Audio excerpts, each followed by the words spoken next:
Welcome to Kenton's videos. Enjoy the video. You start by verifying essentials. Check the VPN app version and your device OS so you avoid compatibility surprises. Once done, confirm your account status and two-factor settings. Make sure backup codes are accessible. Next, restart your device and router to clear transient issues and relaunch the VPN app. If the connection still drops, try a different network, such as a mobile hotspot, to isolate local network problems before moving to deeper troubleshooting steps. You now dive into core diagnostics. Change the VPN protocol to alternatives like OpenVPN, WireGuard, or IKEv2 to see which holds stable. Different protocols behave differently with firewalls. Once you have a candidate, check DNS settings, split tunneling, and the kill switch. Adjust one option at a time so you can track effects.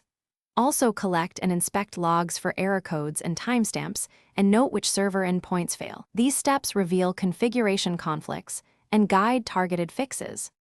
You finish by applying fixes.